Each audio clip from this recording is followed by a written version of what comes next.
Mahal, wala ka na ba talagang pagmamahal sa akin kahit na konti? Ganun na lang ba kadalang kalimutan lahat ng pinagsamahan nating magaganda? Sabi niya sa akin. Yun nga ang masakit. Nagsimula tayo sa mali kaya wala akong matandaan na masayang pinagsamahan natin na pwede kong balikan at panghawakan. Tagapin na nating dalawa na hanggang dito na lang tayo. Mas magandang maging magkaibigan na lang siguro tayo. Baka doon, maging mas maayos ang relasyon nating dalawa. Buong tapang kong sabi sa kanya. Kung yan ang gusto mo, kahit masakit sa akin, susundin ko ang desisyon mo. Pero hindi ibig sabihin ito na kakalimutan na kita. Nandito lang ako, Sabrina. Maghihintay kung kailan mo ko lubusang mapapatawad. Pwede ba kitang yakapin for the last time? Tanong niya sa akin. Tumango naman ako para sabihin pumapayag ako. Tumayo siya sa harapan ko at niyakap niya ako ng buong higpit. Ramdam ko pa ang kanyang luha na tumutulo sa aking balikat. Nasasaktan ako pero mas okay na ito kaysa patuloy na masaktan kung magsasama pa kaming dalawa. Mas okay na din na maghihiwalay kami maayos na nakapag-usap para wala na kaming babalikan pa. Sarado na ang pahina na libro namin dalawa ni Vincent at hindi ko alam kung ito na rin ang wakas ng aming kwento. Nakalabas na ako ng ospital at dito ako tumuloy sa condo unit ni Mommy. May kasama din kaming nurse na mag-aalaga sa akin kapag wala si Levi at si Mommy. Sila nanay naman ay ayaw umalis sa dami naming bahay, kaya nakiusap ako kay Mommy na kung pwede ay ipagawa na lang niya ito. Pumayag naman si Mommy, kaya ngayon ay under construction ang bahay namin. Narinig kong tumunog ang telepono ko. Sabrina, tumatawag ang nanay mo. Sabi sa akin ni Levi. Inilagay niya ito sa kamay ko at saka ko ito dinala sa akin tanga. Kamusta ka na dyan, nak? Bungad ni nanay. Ayos lang naman po, nay. Kayo po, kamusta na? Eto, abala pa dahil sa bahay na pinapagawa mo. Hindi kita mapuntahan para dalawin. Wala kasing titingin sa mga gumagawa dito. Muling sagot ni nanay. Okay lang po iyon, nay. Unahin niyo po muna para maayos na ang bahay natin. Anak, si Vincent araw-araw pumupunta dito. Tinatanong ko saan ka daw nakatira. Anak, bakit hindi mo pa kausapin ang asawa mo? Mukha na naman na siya nagsisisi na gawa niya sa'yo. Sabi ni nanay. Nay, hayaan na po natin siya. Hindi ko pa po kaya makapag-ayos sa kanya. Ayoko po muna siyang makita. Kapag po bumalik pa dyan pagkasabi po na hindi niyo na din po alam kung nasan ako. Ibinaba ko na ang tawag ni nanay. Bigla na naman ako nakaramdam ng lungkot. Buo na ang desisyon ko na alisin siya sa buhay ko. Gusto kong tuparin ang mga pangarap ko at hindi ko yun magagawa kapag kasama ko siya. Hindi makatutulong sa'yo kung araw-araw kang nalulungkot. Huwag mo na isipin ang asawa mo. Nandito ako. Tutulungan kitang makabangon mula sa isang pagkabigo. Sabi ni Levia. Lumipas pa ang mga araw at linggo. Ngayon ay nagiging maayos na ako. Malaki-laki na din ang tiyan ko at nararamdaman ko ng gumagalaw ang anak ko sa loob ng tiyan ko. Madalas nakakaramdam pa din ako ng lungkot kapag naiisip ko si Vincent. Pinaglalabanan ko lang ito kahit sobrang hirap. May mga time na gusto ko na sumuko na lang at puntahan siya pero iniisip ko na kapag ginawa ko iyon babalik lang na naman sa dati ang lahat. Magiging magulo at walang kasiguraduhan. Mas maganda na ang ganito. Malungkot man ako pero payapa naman ang isip ko at walang nararamdaman takot sa puso. Nakaupo ako ngayon dito sa veranda at pinakikinggan ang ingay ng mga sasakyan. Hawak ko ang aking lumalaking tiyan at pinakikiramdaman ang paggalaw ng aking anak. Napasigaw ako na malakas dahil sa biglang pagsakit ng sentido ko na konektado sa mata ko. Parang may biglang tumama sa mata ko na isang liwanag kaya biglang sumakit ang ulo ko. Mommy! Umiiyak ko sigaw para tawagin si Mommy. Sabrina, ano nangyayari sa iyo, anak?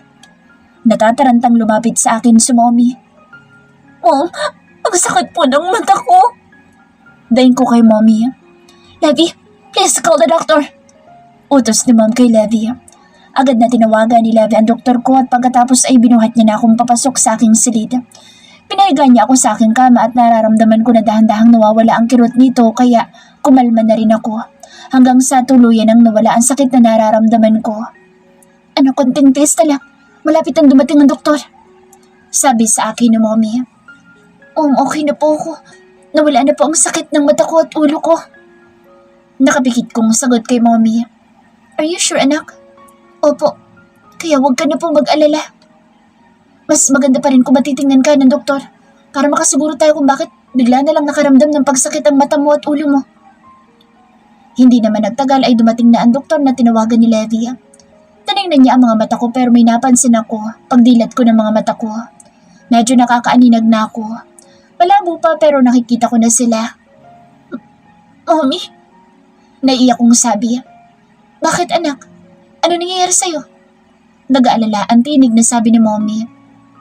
Hinawakan ko ang kamay ni Mommy at dinala ito sa aking muka. Oh, naaninag ko na po kayo. Umiiyak ko pa rin sabi. Malabo pa po pero nakikita ko na po kayo. Panay ang pagtulo ng luha ko. Dok, paki-explain po kung ano nangyayari sa anak ko. Ma'am, unti-unti na pong bumabalik ang paningin ng pasyente. Sa unay malabo pa lamang ito hanggang sa babalik na ito sa normal. Ang pagsakit ng mata niya kanina ay normal lamang po nararanasan ng isang taong may temporary blindness. Isa sa dahilan ay ang pagkasilaw sa ilaw kaya ito biglang sumakit. Ngunit unti-unti rin itong mawawala. Maraming salamat po, Dok. Sabi ni Mommy. Hindi na din nagtagal ang doktor at agad na din ito nagpaalam. Hinatid lang ito ni Mommy sa may pinto at agad din naman na bumalik sa Mommy sa room ko para tingnan ako. Anak, tama-tama ang paggaling mo. Makakaalis at makakauwi na tayo ng Dubai. Masayang sabi sa akin ni Mommy. Puro tango lang ang nagawa ko dahil masaya ako na muli na naman ako makakakita. Thank you, Mom. Thank you po sa pag-aalaga sa akin at hindi mo ko iniwan. Thank you po sa inyo ni Levi. Taos puso kong pasasalamat sa kanila. Sige na anak, magpahinga ka na para bumalik na agad ang paningin mo. Huwag mo nang paguri ng mga mata mo. Niyakap ko lang siya at tuluyan ko na di ipinikit ang mga mata ko. Masaya ako at malapit nang gumaling ang mata ko. Ito na ang simula ng aking pagbangon. Magsisimula akong muli kasama ng anak ko at sigurado ako na kapag nakita na kami ni Vincent, ay ibang Sabrina na ang makikita niya. Nagising ako kinaumagahan na magaan ang aking pakiramdam. Hindi kagaya ng mga nagdaang araw na para akong laging may pinapasan na problema. Dahan-dahan ko minulat ang aking mga mata dahil sa tuwa ko ay napatakbo akong palabas ng aking kwarto kahit hindi pa ako nakakapag-toothbrush. Omi! Debbie! Nakakakita na ako! Masaya akong musigaw habang patakbong lumalabas ng kwarto. Sabrina, ano ba nangyayari sa'yo? Bakit ka ba sigaw na sigaw? Nalilitong sabi ni Mommy. Mom, hindi mo po ba nakikita? Hindi na po ako bulag. Nakikita na po kita. Masayang masaya na sabi ko. Sabrina, huwag ka masyadong masaya. Huminahon ka. Alalahanin mo, buntis ka anak. Baka mapano pa ang baby mo. Saway sa akin ni Mommy. Bigla ako napatigil. Binigyan naman ako ni Levi ng isang baso ng tubig. Masaya ako at bumalik ng paningin mo. Mababawasan na yung lungkot sa mga mata mo. Sabi ni Levi. Thank you, Levi. Mula noong una kitang nakilala hanggang ngayon, hindi mo ako iniwanan. Sa lahat ng pinagdaanan ko, lagi ka nandoon para damayan ako. Ikaw masasabi kong tunay kong kaibigan. Nangingilid ang luha na sabi ko. Huwag mo na isipin iyon. Maging masaya ka lang ay sapat ng kabayaran sa akin. Your happiness is also my happiness. Kaya gusto kong lagi ka lang masaya. Lumapit ako sa kanya at niyakap ko siya. Baka next week ilalabas ng papers mo at visa. Handa ka na bang pumunta ng Dubai, anak? Tanong ni Mommy. Yes, Mom. Excited na po ako. Si Levi na kasabay mong aalis. Dahil bukas ibabalik na ako ng Dubai para asikasuhin ang negosyo natin. At para ihanda na magiging silid mo at ng apo ko.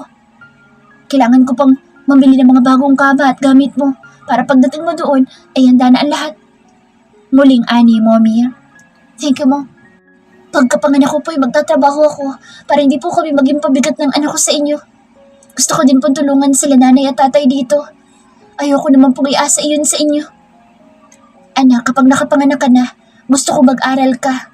Ikaw ang kaya sa isa kong anak at sa iyo ko may iwanan na lahat ng kayamanan na meron ako.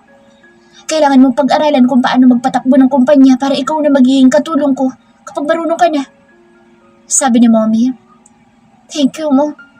Hayaan niyo po't mag-aaral po ako mabuti. At kapag naging magaling na po ako, tutulungan ko po kayo sa pagtatrabaho.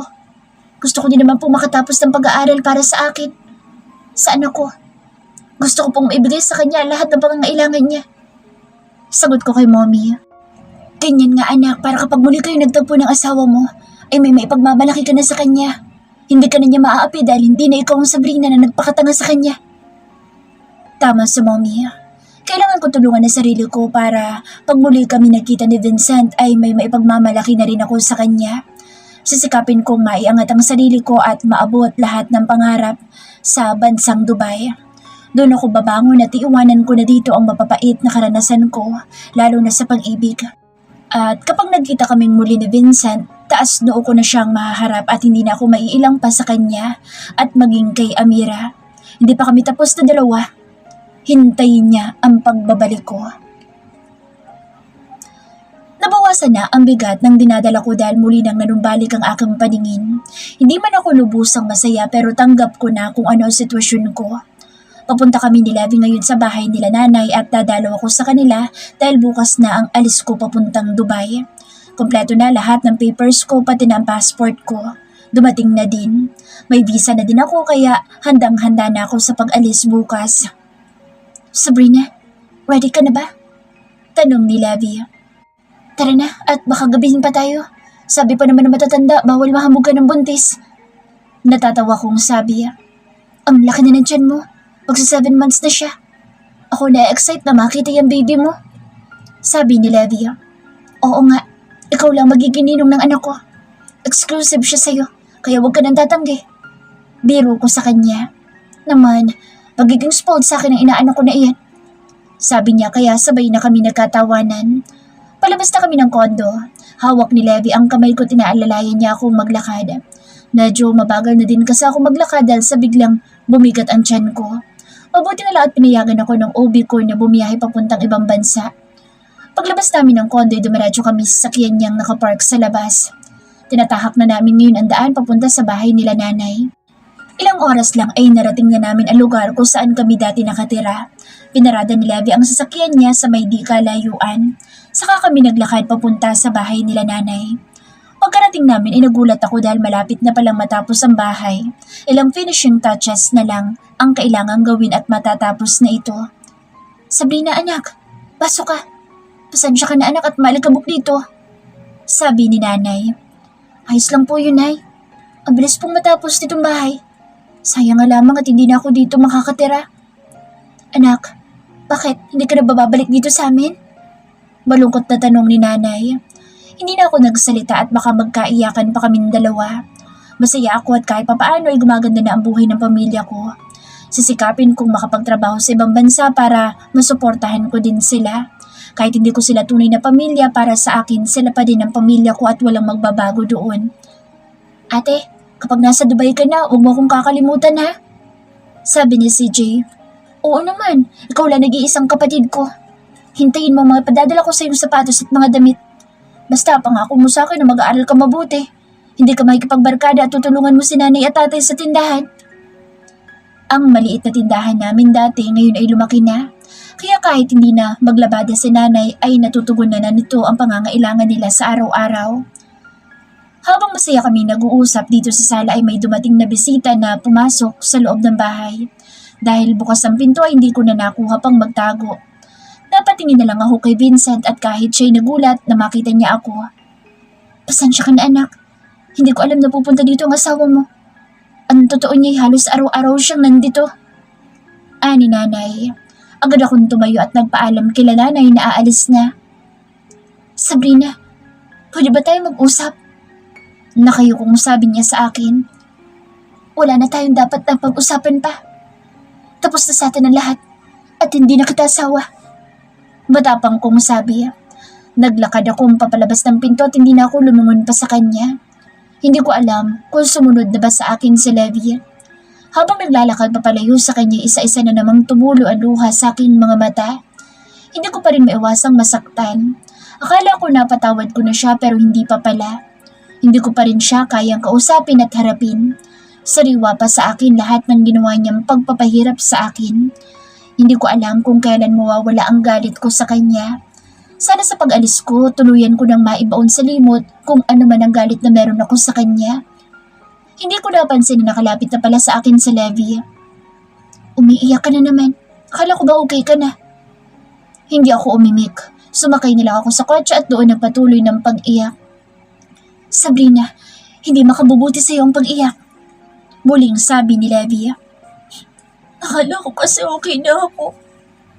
Hindi pa pala. Nasasaktan pa din ako sa ginawa niya sa amin ng ano ko. Umiiyak kong sabi. You need to move on and move forward. Huwag kang mabuhay sa sakit. Gawin mo yung motivation para malagpasan mo lahat ng pinagdadaanan mo. Alam kong kaya mo yan. Ilang beses ka na ba nilang gustong pabagsakin? Pero still, nakatayo ka pa rin. Tingnan dapat. Kahit na anong unos ang dumating sa'yo, huwag kang papayag na mapabagsak ka lang nila. Lumaban ka at ipakita mong hindi ka mahina. Sabi sa akin ni Levi. Pinulasan ko ang luha ko. Tama si Levi. Kakalimutan ko na siya at magpo-focus ako sa sarili ko at sa anak ko. Nakarating kami sa kondo na masama pa rin ang pakiramdam ko. Pumasok ako sa silid at nagpahinga muna ako.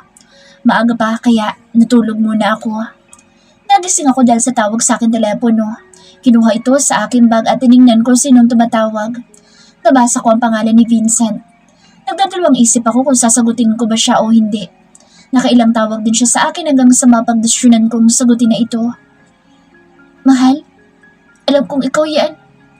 Alam kong naririnig mo ako. Boses ni Vincent sa kabilang linya. Halata sa boses niya na lasing siya. Mahal, kahit hindi ka magsalita, okay lang. Basta pakinggan mo lang ako. Mahal na mahal kita, Sabrina. Alam ko malaking kasalanan ko sa'yo kasi hindi ako nagtiwala sa'yo. Mas naniwala ako sa ibang tao kaysa sa'yo na asawa ko. Pero alam mo ba na ikaw ang pinakamagandang nangyari sa buhay ko.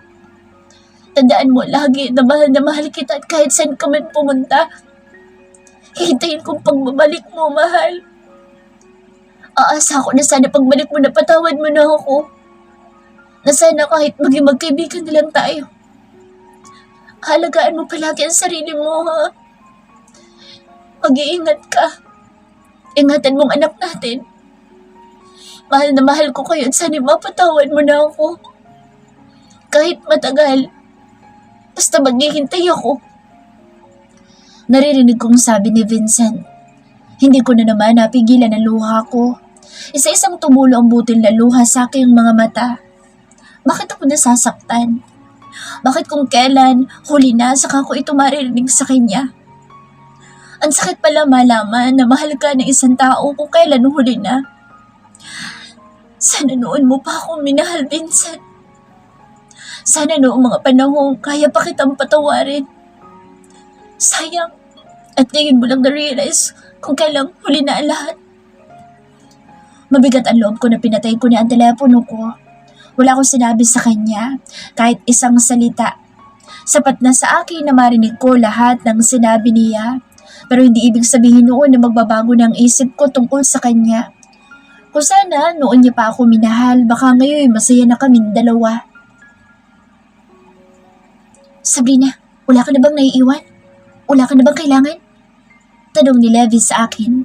Palabas na kami ng kondo. Ngayon na ang araw ng alis namin at kailangan na namin pumunta ng airport. Tinawagan ko lang kanina sila nanay para magpaalam na paalis na ako. Mamimiss ko ang pamilya ko pati na mga kaibigan ko. Let's go, Sabrina. Baka magahol tayo sa oras. Muling aya ni Levi. Mabigat ang mga paang humakbang akong palabas ng pinto.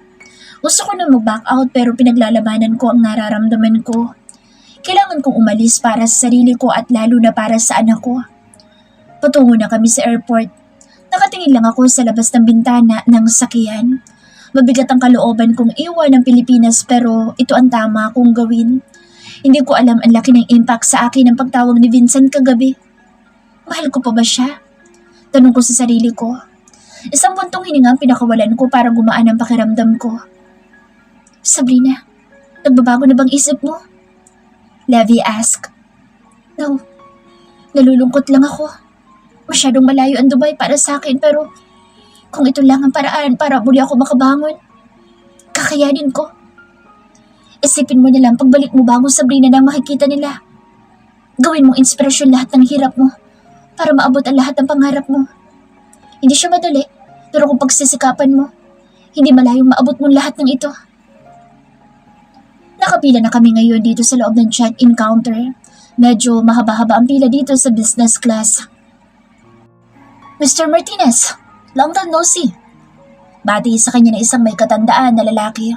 Who's with you? Is she your wife? He asked Levi. No sir, she's my friend. Magalang na sabi ni Levi. Narinig ko pa sila nag-uusap tungkol sa negosyo pero hindi ko rin naman ito maintindihan. Tahimik lang ako nakikinig sa kanila. Malapit na kami sa counter. Ewan ko pero kinakabahan ako. Hindi ako mapakali. Nakarinig ako ng komosyon sa may guarda. Parang may isang lalaki na nakikiusap na papasukin siya. Levi, ano nangyayari doon? Tanong ko. I don't know. Kabit-balikat na sagot niya. Hindi ko napansin ang gulong nangyayari. Kami na susunod kaya naging abala na din ako. Next, narinig kong sabi ng FA. Passport, ma'am? Muli niyang sabi. Iniabot ko ang passport ko at binuhat naman ni Levi ang maleta ko para matimbang nila. Inilapag ko din pati ang hand carry ko at ganun din si Levi. Nang matapos na kami ay inalalayan ako ni Levi. May ibinigay siya sa aking papel at para daw iyon sa immigration. Sabrina, may kakausapin lang ako. Hintayin mo ako dito. Paalam sa akin ni Levi. Tumango lang ako at pinagpatuloy ko na ang aking pagsusulat. Hindi ko na namalaya na nakabalik na pala si Levi sa tabi ko. Sabrina, pasensya ka na. Gusto lang ko mausap sa'yo. Mahinang sabi ni Levi. Agad akong tumingala sa kanya at nagulat ako na sa harapan ko na si Irvin, Matt at Vincent. Nabigla ako at hindi ko alam ang sasabihin ko. Ano ginagawa nila Tito Levi? Nanginginig ang boss na tanong ko. I'm sorry, Sabrina. He just wanted to say goodbye to you before you leave. Said Levi. Just give him a chance to say goodbye to you. Levi, di ba alam mo naman ayoko siyang makita? You're crossing the line. Nagduwala ako sa'yo pero bakit ganito? Sana ba lang sinabi mo sa akin? Nanginginig kong sabi. I'm sorry. Gusto ko lang namang tulungan ka. Ayokong umalis kang mabigat ang loob mo. Maybe when you talk to him, mas magiging magaan ang pag-alis mo. Saad niya sa akin. Hindi mo ako dapat pinangungunahan. This is my life. Ako lang ang nakakaalam kung ano mabuti sa akin. Naiiyak ko nang sabi. Mahal, just give me 5 minutes please. Malamlam ang matang pakiusap sa akin ni Vincent. Sabrina, alam namin na nasasaktan ka pa pero hayaan mo na. For the last time kahit makapagpaalam lang sa iyong kaibigan namin. Sabi ni Matt. Ako nang nakikiusap sa iyo, Sabrina. Pagbigyan mo ng kaibigan namin. Mahaba-haba pa naman ang oras ninyo. Kahit saglit lang sana mapagbigyan mo sa Vincent. Pakiusap ni Irvin sa akin. Napahawak na lang ako sa buka ko. Hindi ko alam kung pagbibigyan ko ba sila sa pakiusap nila sa akin. Yung pilit kong kinakalimutan si Vincent. Kahit hirap na ako pero heto siya ngayon at nakikiusap na kausapin ko. Sige, pagbibigyan kita. Walang buhay na sabi ko. Iginiya nila ako sa isang malapit na coffee shop dito sa loob ng airport. Umupo kami sa bandang dulo at ang mga kasama naman namin ay medyo lumayo sa amin ni Vincent para bigyan kami ng privacy. Sabrina, ulit-ulit ako sa iyo hihingi ng sorry hanggang sa mapatawad mo na ako. Inabot niya ang kamay ko para hawakan pero hinila ko ito. Hindi ako komportableng hawakan niya ang kamay ko. Sabihin mo ng lahat ng gusto mo sabihin para matapos na tayo. Walang gana kong sabi. Ayoko na magtagal kami mag-usap. Nararamdaman ko na anumang oras ay bibigay na ako. Hindi ko pa kayang patawarin siya sa ngayon kaya hanggat maaari sana ay ayoko pa siyang makausap.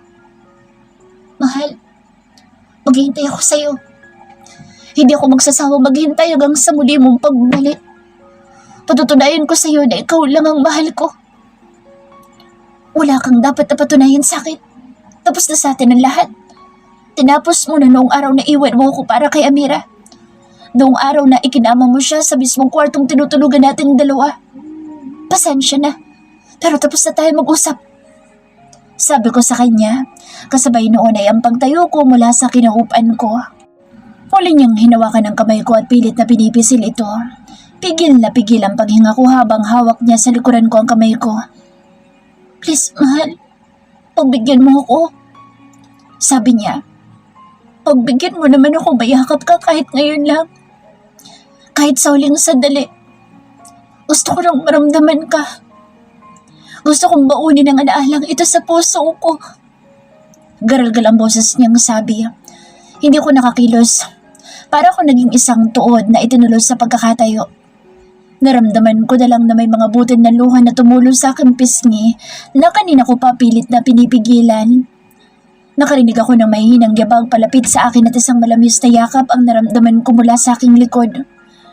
Muli kong naramdaman ang mga braso ni Vincent na pumulupod sa aking bewang. Pinikit ko na lang ang aking mga mata kasabay ng pagtulo ng aking luha. Ang sakit. Sobrang sakit. Bakit ngayon pa? Kung kailan ubos na ako. Ang tagal kong pinanabikan na mahalin at pahalagahan niya rin ako. Bakit kung kailan muna ang desisyon kong kalimutan ang lalaking tanging minahal ng puso ko? Saka siya magmamakaawa na patawarin ko siya. Kahit masakit sa loob ko, hinawakan ko ang kamay niya at pilit itong tinanggal sa pagkakayakap sa akin. Ang higpit ng yakap niya ang lalong nagpapahirap sa kalooban ko. Pilit kong tinatatagan ang loob ko para hindi ako bumigay sa kanya pero nagulat na lang ako na bigla siya lumuhod sa harapan ko. Please, mahal. Patawarin mo na ako. Hindi ko kayang mawala ka sa akin. Hindi ko pala kayang hindi ka kasama. Umiiyak niyang sabi habang nakaluhod. Nakita kong nagtayuan ang mga kaibigan niya at maging ang ilang customer dito sa coffee shop ay sa amin na nakatingin. Nanginginig ang katawan ko at hindi ko alam ang gagawin ko. Napilitan akong humarap kay Vincent. Vincent, please. Tumayo ka na dyan. Nakakahiya. Pinagtitinginan na tayo ng mga tao. Kung talagang mahal mo ko, kahit ngayon lang bigyan mo ko ng kahihiyan. Tumayo ka na dyan. Hindi mo ko kailangan luhuran. Ayusin mo sarili mo. Ayusin mo ang problema ang dala ni Amira. Baka doon pag okay na lahat at wala ng problema. Baka sakaling mapatawad na kita. Sa ngayon, hayaan mo muna akong lumayo sa'yo. Para maghilom ang malalim na sugat na nilikha mo sa puso ko. Kapag ayos na ako, kapag kaya ko na muli kang harapin. Pangako, babalik ako para muling makipag-usap sa'yo. Umiiyak ko nang sabi sa kanya. Nakita ko siyang tumayo at muli niya akong niyakap ng buong higpit. Mahal, asahan mo maghihintay ako.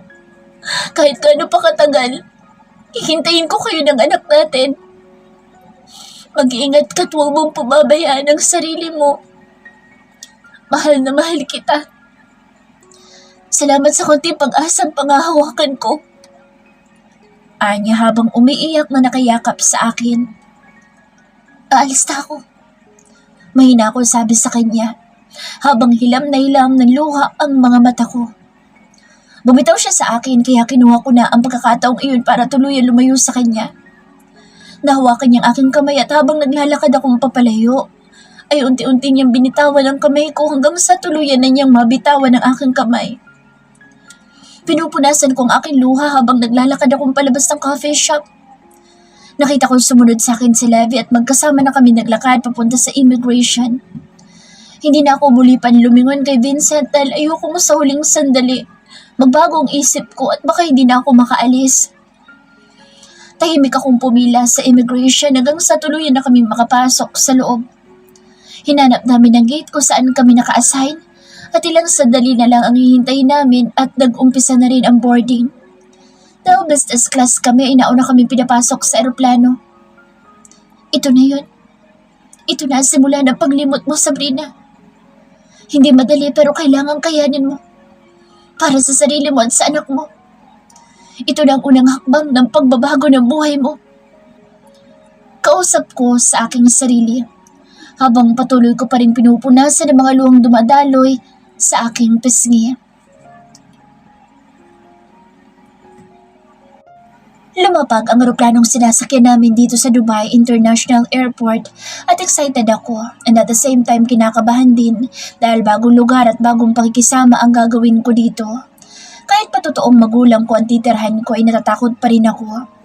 Hindi siya ang nakalakihan kong pamilya kaya hindi ko alam kung paano ko pakikisamahan si mommy. Ngunit Ganoon pa man, gagawin ko ang lahat para magkasundo kaming dalawa. Ramdam ko naman ang pagmamahal niya sa akin.